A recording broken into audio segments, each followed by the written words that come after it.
Bienvenidos a Charlas en el Museo, desde aquí, del Museo Interactivo del Palacio de la Música, Centro Nacional de la Música Mexicana. Hoy, celebrando el Día Internacional de los Museos, contamos con la presencia de Diego Navares, director de Exhibiscopio, para quien pide un aplauso.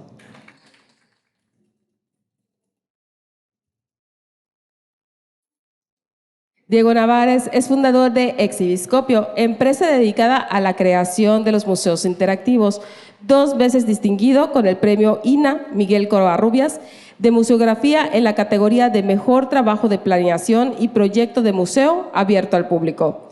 Algunos de sus proyectos museográficos son el Museo Interactivo del Palacio de la Música, por supuesto, en Mérida, Yucatán, el Centro de Interpretación de la Sierra de Álamos, en Álamos, Sonora, el Museo Interactivo del Béisbol, en Culiacán, Sinaloa, el Museo de las Aves de México, en Saltillo, Coahuila, el Museo Sonora de la Revolución, en Ciudad Obregón, Sonora, y el Centro de Interpretación de la Ruta Vasco de Pátzcuaro, Michoacán. Es profesor de la asignatura de Artes, Industria Escénica y Entretenimiento, candidato a doctor en Análisis Estratégico y Desarrollo Sustentable y egresado de la Maestría en Arquitectura de Interiores Sustentables de la Universidad Anáhuac. Graduado de posgrado internacional en Patrimonio Turístico y Sustentable de la Cátedra UNESCO de Turismo Cultural. Cuenta con una maestría en Administración y Dirección de Empresas, MBA, por la Universidad Iberoamericana y un certificado en la preparación y evaluación social de proyectos en el Instituto Tecnológico de Estudios Superiores de Monterrey. Hola. Hola, Pati. Muchas gracias por la invitación. Gracias a ustedes por tomarse el tiempo y por tener la curiosidad de acercarse.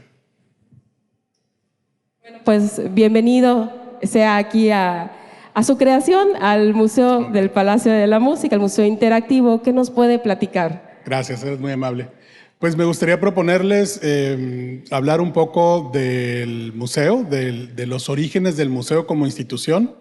Muy rápido, no soy ningún historiador del arte, pero sí me gustaría darle pues un vistazo rápido para que sepamos desde cuándo y desde dónde se gesta la institución museal.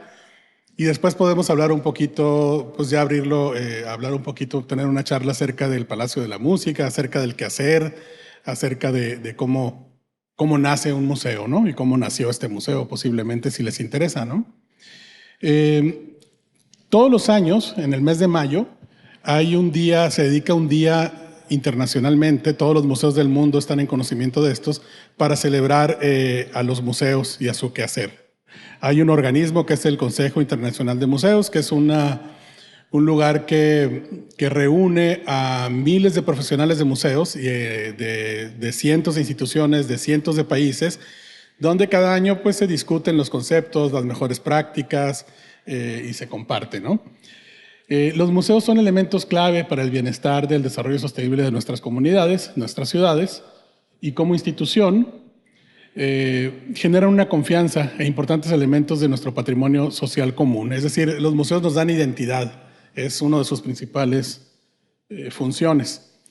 El Consejo, el ICOM, como se abrevia, estableció desde 1977 un día para celebrar el quehacer de los museos y para reflexionar acerca de la relevancia de los museos para nuestras comunidades, para nuestras ciudades, nuestros patrimonios. Este año particularmente, cada año o desde el 2022 creo, tratan de enfocarse en un tema particular. En este año se plantea el tema de museos por la educación y la investigación. A raíz, ahorita vamos a ver la definición oficial, entre comillas, de museos, que es la que rige el quehacer de los museos en el mundo. Pero esta se revisó en 2022. Es una definición realmente nueva que ya incluye conceptos como accesibilidad, equidad, profesionalismo, etcétera, ¿no? La definición anterior era del 2007. Y en esta asamblea del 2022 se acordó que siempre las temáticas giraran alrededor de los objetivos de desarrollo sustentable de la Agenda 2030 de la ONU. Este día es un momento único para la comunidad museística internacional. Miles de museos planifican eventos y actividades creativas relacionadas con el tema del Día Internacional de los Museos. Y en este año se comprometen con su público, destacan la importancia del papel de los museos como instituciones al servicio y desarrollo de la sociedad. Esto es lo que es el pretexto que nos tiene aquí hoy, ¿no, Pati? Y tal vez nos puedas hablar al ratito de las actividades que han tenido y que seguirán teniendo este mes. El objetivo de este día, de esta celebración, es concientizar sobre el hecho de que los museos son un medio importante para el intercambio cultural, el enriquecimiento de las culturas y el desarrollo del entendimiento mutuo, la cooperación y la paz entre los pueblos. Esa es la función fundamental de cualquier museo. Lo que se busca es abogar por los museos como agentes de cambio positivo, fomentar las relaciones más estrechas entre los museos y sus comunidades, ustedes, representados aquí con ustedes, promover el intercambio cultural como catalizador de la paz entre los pueblos e implementar, como ya dije, los objetivos de desarrollo sostenible de la ONU. Tal como se destacó en la resolución sobre sustentabilidad y aplicación de la Agenda 2030, Transformar nuestro mundo, en Kioto 2019, todos los museos tienen un papel que desempeñar en la configuración y creación de futuros sostenibles y pueden hacerlo a través de programas educativos, exposiciones, actividades, divulgación comunitaria e investigación.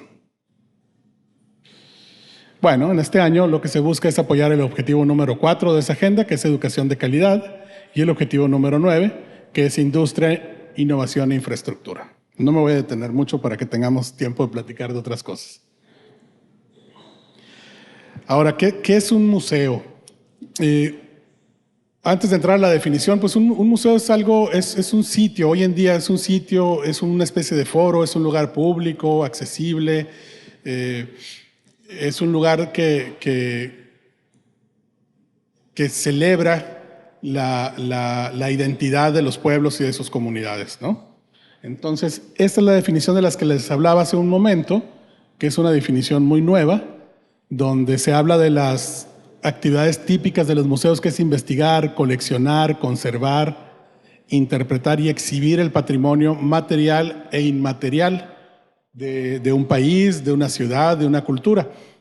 Les pongo el ejemplo, el Palacio de la Música está dedicado a la conservación del patrimonio musical, que es un patrimonio intangible hasta cierto punto, ¿no? Existe cuando lo reproducimos, ese patrimonio existe cuando se ejecuta la música, ¿no? Vamos a hablar de eso un poquito más adelante.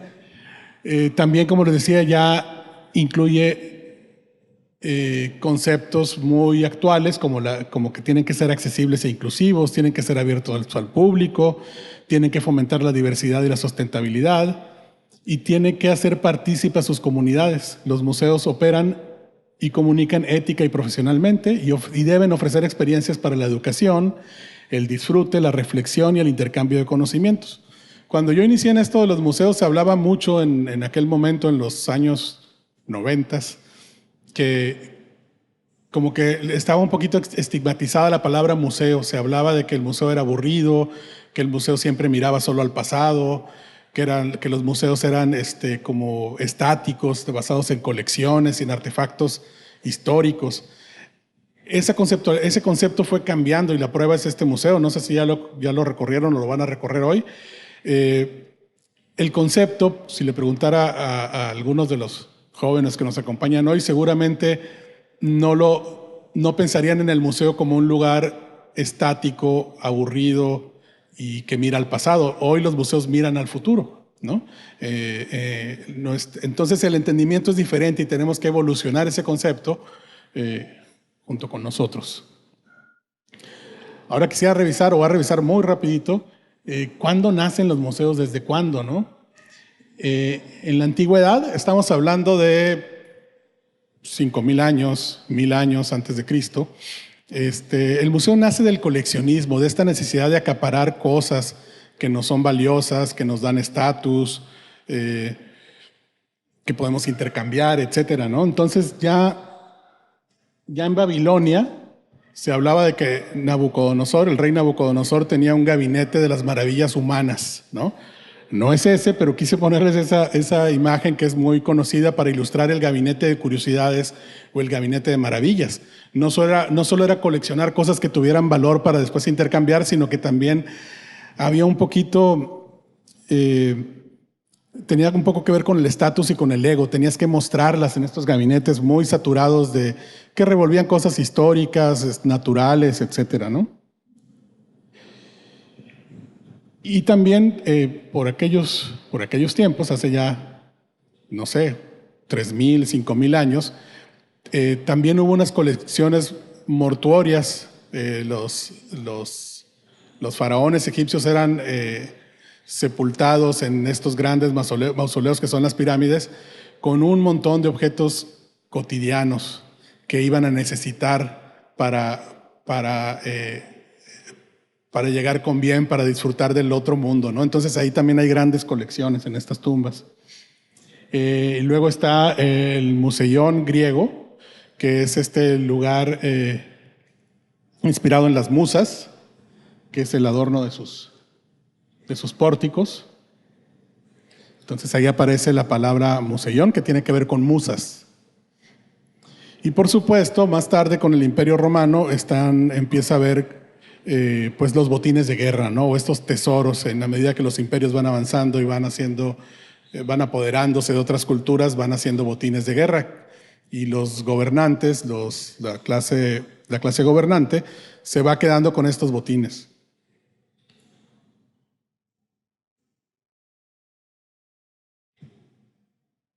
Ya en la Edad Media, ya estaríamos hablando del siglo V, del siglo XV, ya de nuestra era. En el Imperio Romano comienza la expansión del cristianismo y las colecciones y el arte empiezan a tener un sentido didáctico y propagandístico, ¿no? Para evangelizar. Entonces se crea mucho arte y se le agrega este elemento no solo de atesorar cosas curiosas, sino de que estos objetos de arte tengan un significado pedagógico, ¿no? Está también la era de las cruzadas, también se generan un montón de tesoros de guerra o botines de guerra, ¿no? Ahora con el Renacimiento, que ya es siglo XV, siglo XVI,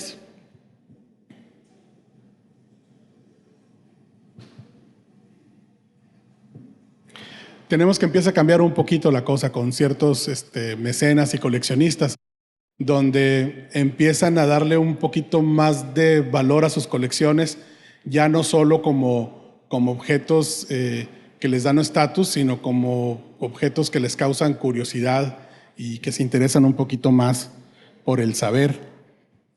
Y aparece pues, una de las primeras dinastías de mecenas más conocidos, que son los Médicis, ¿no? Que son estas personas, estas familias que invertían en los artistas para crear más arte por el gusto, por el hecho de crear arte, ¿no?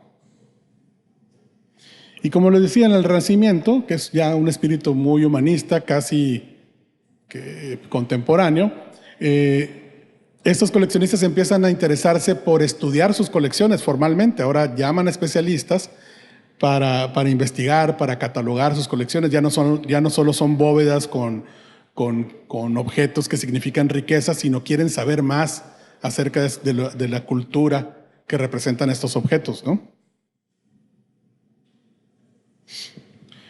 En el Renacimiento también nacen y se empiezan a dividir las colecciones en naturalia y artificialia, ¿no? Naturalia, objetos que vienen del mundo natural, zoológicos, sí, que vienen del mundo animal o vegetal, y objetos creados por el hombre, ¿no? Nacen aquí también las galerías de retratos, ahí les pongo un ejemplito. Y ya con el descubrimiento de América, empiezan a nacer también las colecciones zoológicas y etnológicas, ¿no? O sea, como empezar a darle valor a aquello que no conocían, a lo que viene de América o a lo que fue de América a Europa. Y nacen estas colecciones, ¿no? Ahí puse un ejemplo de una colección biológica. Otra cosa importante que sucede en las primeras excavaciones de Roma. y entonces empieza también a estar en boga la arqueología, este interés por saber del pasado, y se desarrolla la egiptología, ¿no? Que tal vez es uno de los símbolos más importantes o más relacionados con los museos, ¿no? Casi siempre cuando pensamos en un museo, pensamos en la figura del arqueólogo, del paleontólogo, nos imaginamos estas excavaciones en Egipto o en Roma, o si nos gusta mucho el cine, pensamos en Indiana Jones, ¿no?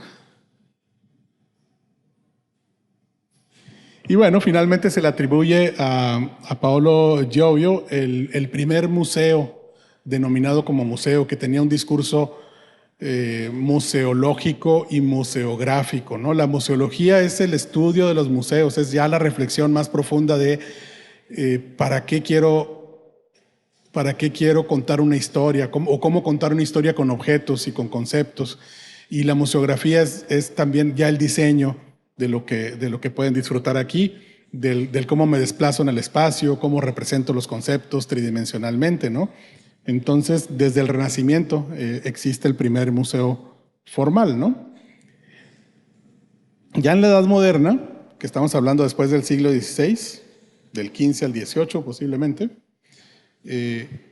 pues surgen nuevas tipologías de museos. Nace el jardín botánico, perdón, el jardín arqueológico, que era como, ok, donde hay vestigios arqueológicos vamos a hacer un espacio público, jardinado, abierto para disfrute de las personas, ¿no? Todavía no tiene mucha interpretación, pero ya le dan un valor estético a algo que antes se consideraban solo ruinas. Otra tipología que nace es el Jardín Botánico de Ciencias Naturales, ¿no? Que es como, el Jardín Botánico es el antecedente directo de los museos de historia natural. En nuestro país tenemos algunos buenos ejemplos de museos de historia natural. Tenemos uno en Mérida también interesante, por ahí por el Centenario.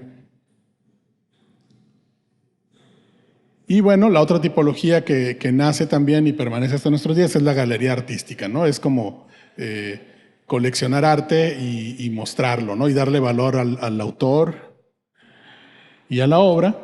Y también nacen los museos de reproducciones artísticas, que aquí un componente bien interesante es que estas reproducciones, como la obra original solo tienes es una pieza única, no la podías compartir, no la podías mostrar en todos lados, nacen los museos de réplicas, y entonces esta tiene una intención totalmente didáctica.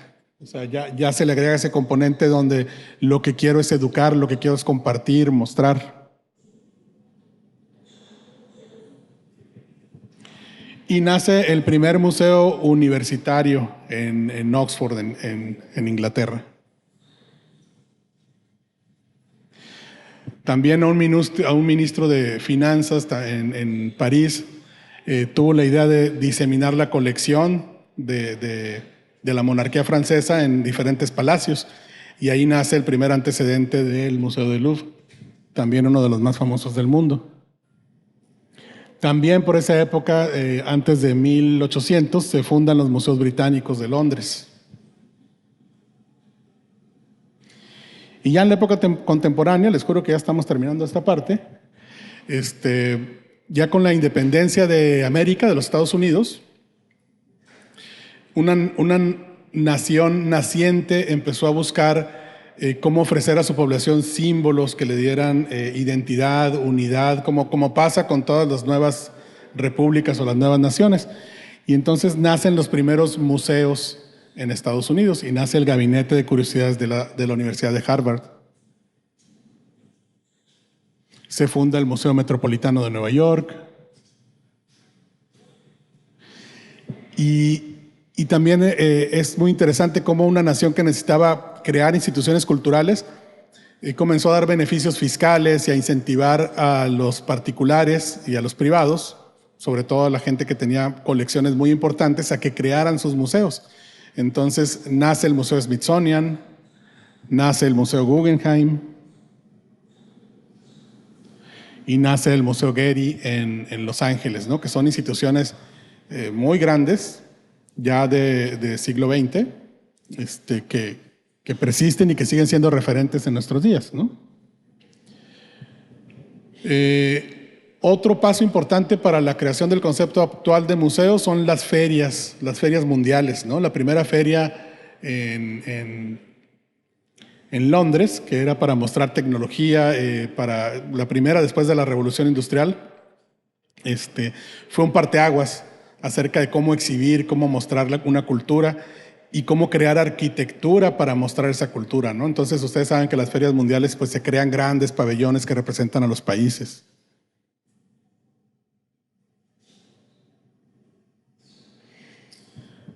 Y ya finalmente, ya en la época contemporánea, pues nacen los museos mediatecas como el Georges Pompidou en Francia, que ya son museos que se parecen un tanto a los museos que conocemos hoy en día.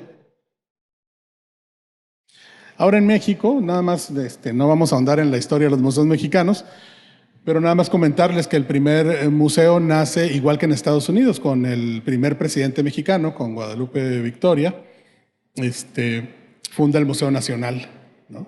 Es un museo que funciona por cerca de 70 años, 50, 70 años, y que buscaba lo mismo, ¿no? Buscaba dotar de símbolos y de colecciones con significado para una nación que apenas nacía, ¿no?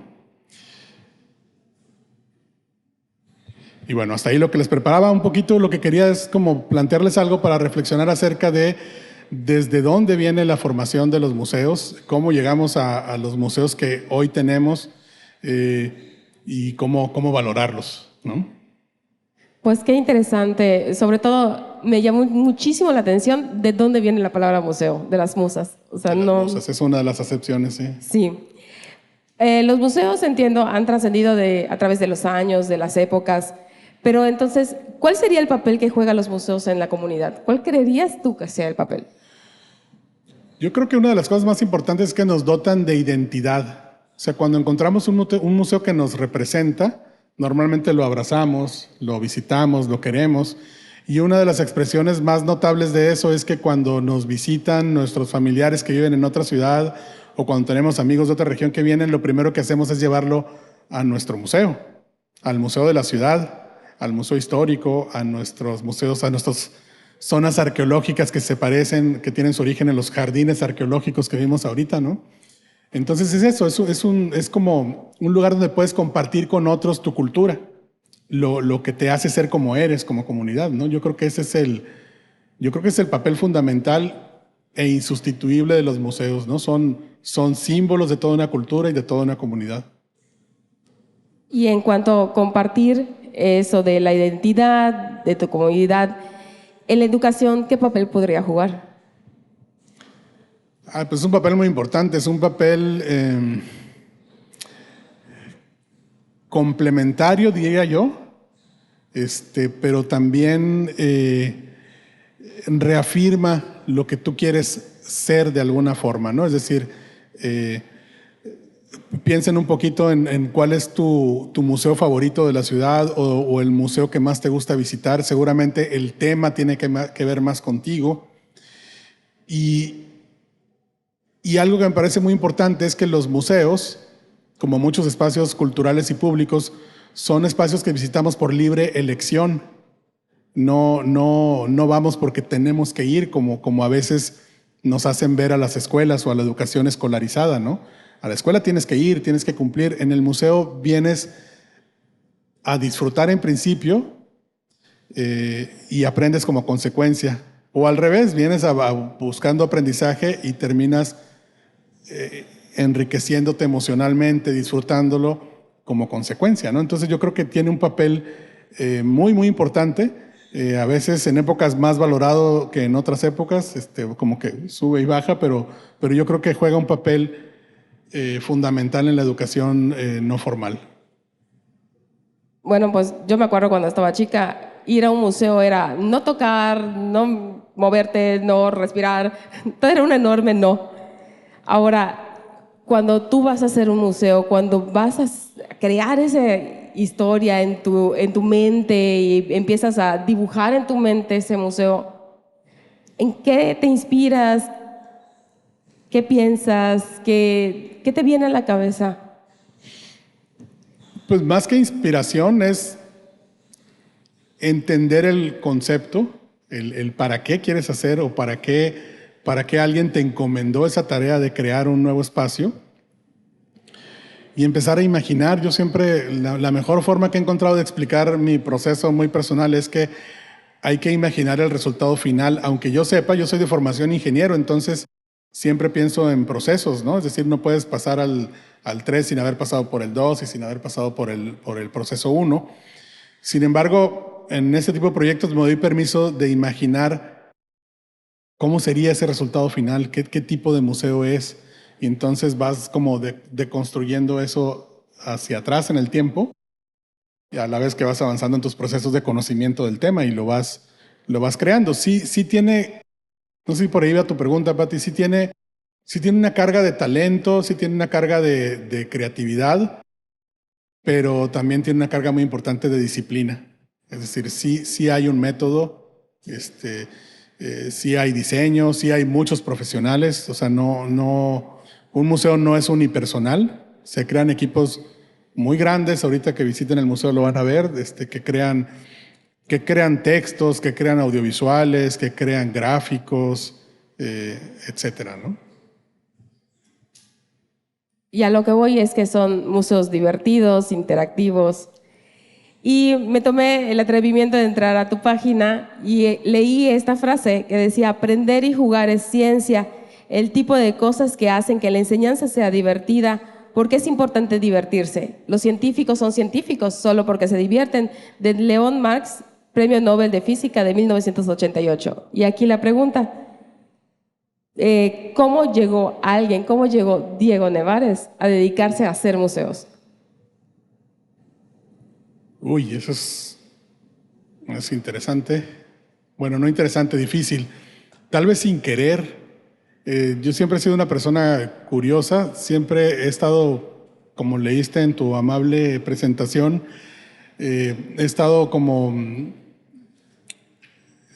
saltando, no abandonando una disciplina. Me gusta mucho la ingeniería, pero también me gustan las ciencias económicas, pero también me gusta la administración.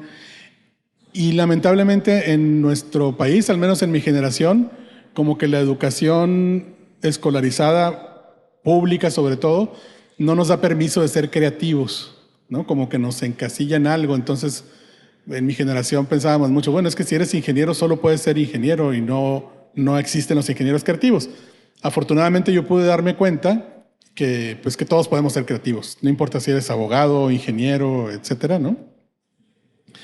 Entonces lo descubrí, llegué a un museo como gerente de proyecto, como para administrar la producción y la construcción de un museo, y me di cuenta que me gustaba muchísimo, un poco como la referencia que haces de este premio Nobel.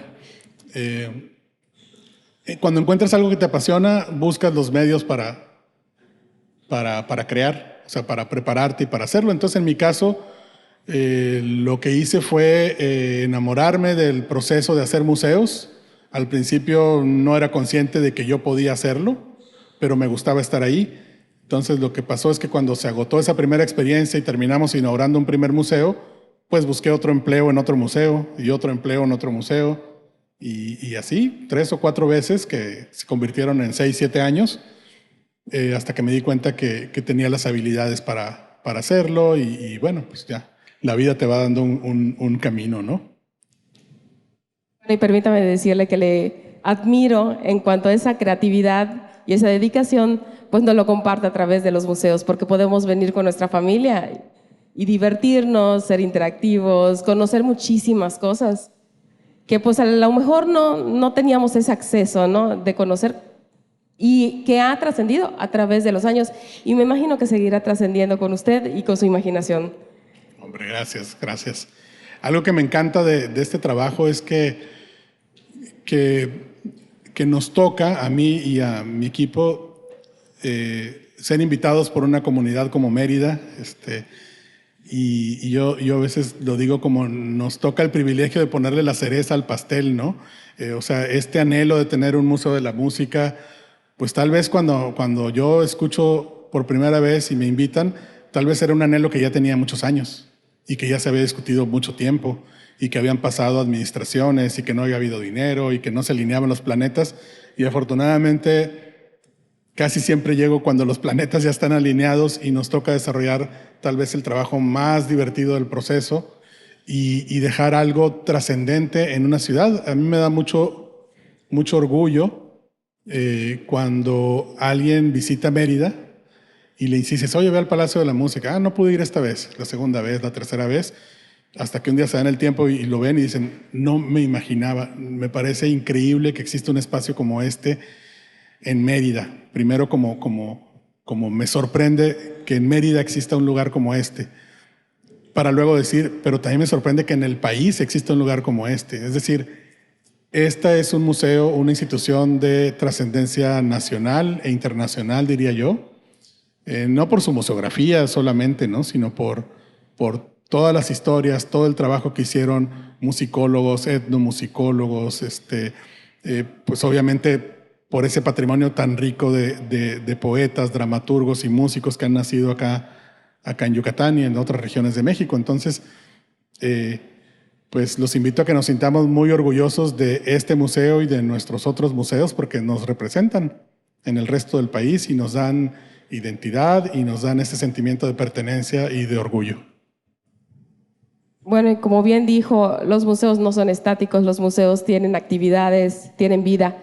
Aquí en el Museo del Palacio de la Música tenemos conciertos didácticos cada sábado a las 12 del día, presentamos artistas emergentes, tenemos museo vivo justamente para acercar a los artistas yucatecos a la comunidad. Pero usted, ¿qué le diría? ¿Qué mensaje le diría a la comunidad para que se animen a visitar museos? Bueno, ya hablé mucho, no sé qué más puedo decir para convencerlos. Tal vez hacer énfasis en que los museos no los agotas en una visita, aunque sean pequeños. ¿Por qué? Porque cambian, porque tienen actividades, porque están vivos. También a mí me gusta decir, y que creo que ya lo he dicho algunas veces cuando me invitan a hablar acá, cuando me hacen el favor de invitarme a hablar aquí al museo, es que el trabajo que hicimos cientos de personas para crear este proyecto es solo la mitad del trabajo. La otra mitad la hace la gente que recibe el museo y que lo opera y que está utilizando de la mejor manera los recursos materiales y humanos para crear programas, para sorprenderlos cada vez que regresen. Entonces yo les diría que piensen, que reflexionen en que los museos no se agotan en una visita, hay que visitarlos un par de veces al año, al menos, ¿no? Pues muchísimas gracias a Diego Nevares, que nos visita en el marco del Día Internacional de los Museos en esta charla. Gobierno del Estado de Yucatán.